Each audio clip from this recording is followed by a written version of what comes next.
building a social agency. Now this is thoughtful.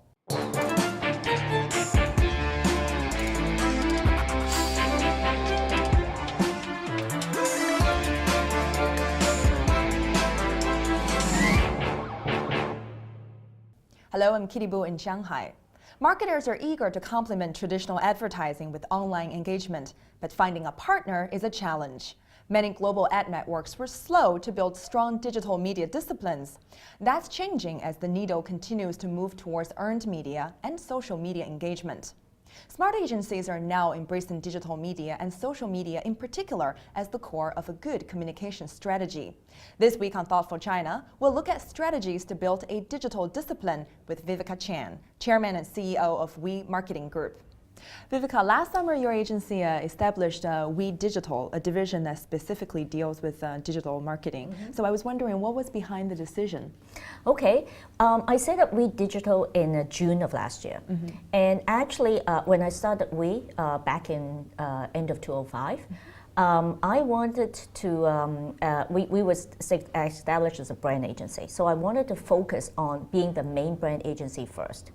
But I always had this kind of digital thing in me, because I started in my previous job. I started an interactive agency back in 1997, internet advertising in 2000, and so on. So I always wanted to do something with the internet. So 3 years after I thought, okay, now that we have got the main agency kind of relatively stable, what am I going to do in the internet? That was the question. And then I looked at various things. Should I do internet advertising? Well, I don't really have an edge versus the other companies who are now doing it. Should I do websites? Again, there is like not much money to be made if I want to do it right now. So I actually looked into mobile for 2 years. But then I find that there isn't really a revenue model for us. It's really apps and SMS, but we're not really into apps and so on. Until 2 years ago, I started to look into social media. And the reason is because we have a partner, because we have a worldwide network called Worldwide Partners, and one of the agencies told a successful story they had, how they from traditional agency now become a social media agency in the US, and was very successful. I thought, this is really interesting. So I actually talked to them. I went to Atlanta to see them and to look at what they do, kind of the concept of social media, but what is it really like? And they actually told me social media only took off about 2 years ago in the US. So I thought, and it's not that, I'm not that late. So I thought this may be a good idea in China. So, and the reason I did it is because after looking at what they do, I found that social media is strategic. It is creative, because if you are not creative, nobody is going to be looking or retweeting, etc. It is brand building. So it is long term. So all of these things seems to suit our core competence. So I thought, this is an area I should get into. But share with us your learning curve. I mean, how did you do it? How did you first create this understanding for yourself to really see what's happening in the social media in China? And second of all, how did you create a principle to apply in your agency to deal with online marketing? So as I said, this first came because I was looking at various internet stuff, and that US company gave me some kind of inspiration. But actually, I know nothing about social media. And I'm not born in the internet generation. So if I don't have to do anything, it's not really part of my business, I'm not really into it. So the learning curve, I think, starts with first, you kind of have this, your attention span like this, right? What's going on? And I think it starts with a business opportunity. So it actually starts with one of our ex-client said, he actually left his previous job. He was an editor of a magazine here. And he left and started his own little social media agency for 1 year. So he was into that whole space in China. And he had an opportunity to pitch a big multinational account. He can't do it himself. He asked if we would like to do it with him. So first start with the business opportunity. You were forced into it in a way. You were thrown into the I was deep end. interested. I don't know if I can do it. So when I talked to, this guy really knows about the social media space. But I thought, well, that's not good enough though. We can combine what he knows with our brand marketing. And then it becomes something that's pretty unique. Because the people who really know about local social media doesn't really have the bigger brand marketing picture. So I thought if we combine this, it may be something new. So we did that, and actually we won that business. And the other thing is that I don't know anything about it. So it is really important, I think, if you start anything, that you yourself have to learn. It's not something you hire someone and let them do it. So how did you learn? So what I did was, when I first talked to this guy, he said, "Oh, tomorrow I'm meeting Sina Weibo." I said, "Oh, can I come with you?"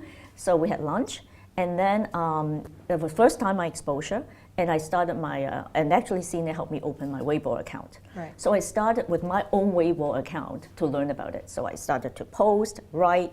It was quite difficult for me at first. Be part of it, right? Yeah, but I insist doing it myself. I didn't ask someone else to do it for me.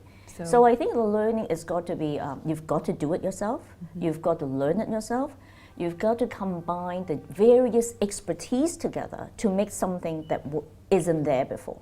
So is that how you also draw up a principle to handle social media marketing? Yeah, so therefore, from that experience, from what I have done myself, from all these people, what I find is that there's a very big opportunity, because most of the major multinational agencies have digital agencies, but they do not have social media expertise. So we're very dedicated to this space. We combine our understanding of the global brand learning and all that stuff. On the other hand, there's also small agencies, local agencies, and they may know the local space, but they don't have the bigger picture. So we kind of combine the two together and becomes a very unique opportunity. So basically, that's what we do. We have our own social media team that do community management and all that stuff, but at the same time, we can also do the bigger planning. Marketers are talking more and more about moving from owned to earned media. Mm-hmm. What's the buzz about earned media these days?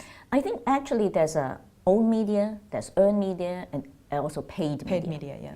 So it's the skill of knowing how to combine all three, because they don't stand alone. Mm-hmm. So we all know about paid media. And then you have, now clients are creating their own media with their website and whatever. But the earned media part is still, I think, quite new. So social media is obviously earned media. But how you can really use it, because it's about really getting the fans of fans to do it, then there's earned media. I think in this whole area, the expertise and what is done currently still is yet a lot to be improved. Any specific examples of successful and failure? Examples? We were looking at a client, and the client is actually a very big client. I don't want to name it. It's a big car client. And they thought they were very successful, and they had quite a number of fans. And I think this is not just cars. We have cars. We've looked into another banking client. And it's very easy for them to get 100,000 fans or whatever. But the problem is when you really look into the figures, 90% very often of these fans have less than 100 fans. And they're very inactive. So it doesn't mean that if you have a big number of fans that you're successful with social media, because they may be fake, right? Zombie followers. How inexpensive to buy fans. Right. So unless your fans are active, unless they have a They're big retweeting, influence, right. Okay, because 100 is really very few, then you're not really getting the right tribe base. No. So we do a lot to really do the structure, the whole structure, how you build your tribe base, how you get fans of fans to talk about you, and not just you yourself. So how do you make this earned media work? So what we make it work is that how do you create content? How do you get engage the user, not the fans, to really talk about you? Right. So for example, what we find is one of the biggest problems is that a lot of clients may be using, for example, Weibo as another channel. So they broadcast. There's no interaction. So what we do is, in some of the things we do, for example, we would help clients train their staff, because actually your staff is a very, very good way to be your ambassador. So how to train them to talk about the company, to interact. So it is actually a lot of work behind the scenes, maybe that you don't see because it's not these big flashy campaigns all the time. But if you do all that right and you get all the infrastructure right, then it becomes like an automatic machine. The word of mouth, start Yeah, with your own it goes employees. and they go to layers Snowballing, yeah. into your key opinion leaders and so on and so forth. But it needs the right structure in the first place. Successful cases then? We have done some very good work for Cisco. So Cisco, we have developed a social ambassador program for them, and which engages their staff to talk about Cisco, which is, as you know, B2B. So it's not easy for actually ordinary people to talk about it, and they don't need to appeal to everybody. So it's their friends specific of friends. Group, yeah. Another successful case, Mars M&Ms. We use the social media to do what? To create a living brand. So in other words, we have a Weibo for red bean and one for yellow bean. And it's probably almost the only one that doesn't have any company name in there. It's only called red bean and yellow bean. But you kind of know red bean is M&Ms. And what we do is that red bean has its own character, which is very confident and a little bit arrogant. Yellow bean is a bit shy and so on. And they interact with each other, they have their own fans. So it's really making chocolates a person. Yeah. And that's really talking about building brands and not just posting and talking about your company news, So what are the biggest mistakes you've seen marketers make when they approach Chinese social media? I think two things. One is overemphasis on number of fans, because I just said it's not really the number of fans, it's really, are you really engaging them? And secondly, I think is that very often is they use it as another channel to broadcast. So it's a one-way thing. And if it is not two-way thing, then it's not really social media. And last is that too much emphasis on just campaigns. So I've seen a lot of digital awards, they come in, and they may have one campaign, okay, they use, they have a butterfly, they have a celebrity, and then they also use Weibo and give gifts and so on. But you see the fans hike like this, and that's it. So there's coupon seekers, basically. Right, so it's like campaign-based, but it's not really using it for a long-term, really brand building. So I think there should be more emphasis, not that campaigns are not important, because campaigns help you hike, but it is really important to continuously manage your fan base as a, like you do brands, like when you do advertising. Yes, you can do one campaign and then don't do anything else, but it's not really the most effective way of doing it. Do you see your clients lack a certain understanding of what Chinese social media is like? Is it different from, international social media? It is different because we don't, as you know, the Facebook and Twitter and all this is not blocked in China. And I think there's some basic principles that are the same in terms of the rules of engagement. Is the way it is done that is different because, for example, Twitter is very short, right? It's 140 characters where we have 140 words. So is how you make the content, and so there's some techniques that are a little bit different. The other thing I think is that social media is very cultural. So you really need to know what are the hot topics. So you really need to be not just, as I said, a one-way thing. You need to know what people are discussing. You need to interact with the hot topics. So in that case, it's very different country by country and almost region by region.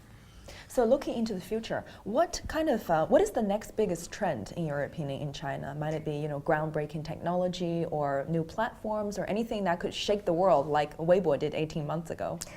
This is a very difficult question. I don't know if anybody can answer that. I wish I could answer that, but okay, we're not into technology, so we have no claims to any technology. But personally, I think that there will be a lot more use of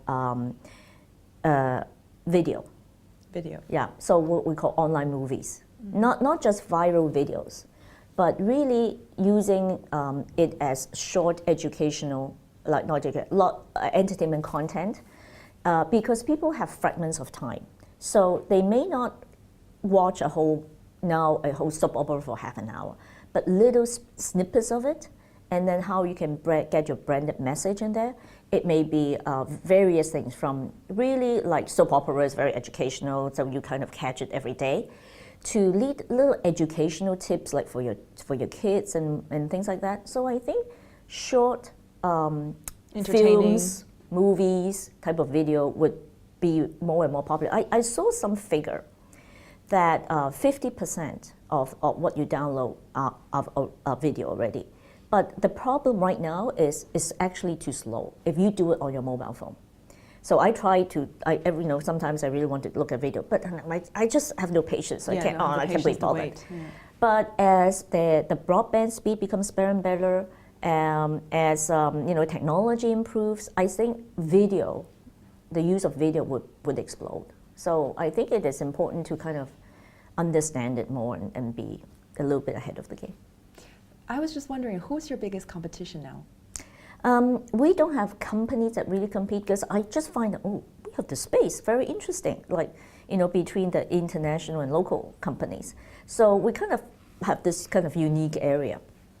But I think that right now, actually our biggest competition is a lot of clients think they can do it in-house. Interesting. So not a different agency or company, yeah, but the in-house PR because themselves. it's kind of, to set up, they think social media is Weibo and put something on Tudou. So rather than giving an agency the money, why do I have to spend all this money? It should be free in the first place.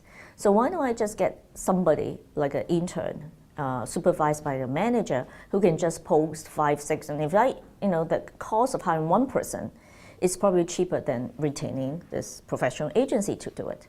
So I think that is some of the issues. I think the main obstacle that we face is more educating client why you need to get a professional agency to do it, why you shouldn't just freelance it or just do it yourself. Would you say this is the biggest challenge you faced expanding We Digital's digital capabilities? No, actually our biggest challenge is not this. Our biggest challenge is getting the right people into our team.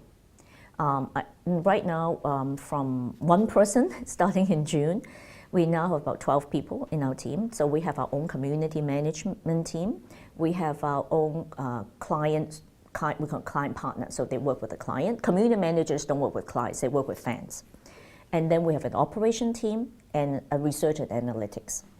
And we have to train them actually from scratch because we also work with Engage. So actually, you call us We Digital starting March, we're going to be called We Engage because I'm partnering with Engage in the US. Mm-hmm. And so our biggest issue is that how do we get people quick enough, train them fast enough to cope with the business growth. Would you say the talent pool is basically empty right now? There is a lot of fresh talent. There is a lot of maybe digital talent, but not really social media talent. So if somebody knocks on your door and say, hey, I can do this job for you, how do you see if this person is really up to the game? We just put them on the job and see it. And first of all, we can talk to them, see what their experience is, show us what they can do. And we would put them in different categories. Some may be good and very good in community management. Some may be very good in planning. Some in project management. So it depends what their skill sets are. But whenever they come in, at this moment at least, we would want them start with community management. So they have to start to write. They have to at least know this. Eventually they may be in planning or in operation. But it's like when you're in advertising, you don't start from below. You can't be the manager. So we want them to start with at least interacting with fans first. So we are actually, our team, most of them do not come from ad agency background. Mm-hmm. They come from various backgrounds. And it's, we're quite happy to train them and do it our way. Thanks, Viveka. That wraps it up for today. Be sure to subscribe to us on Tudou and YouTube. You can also follow us on Weibo and Twitter and join our LinkedIn group. See you again.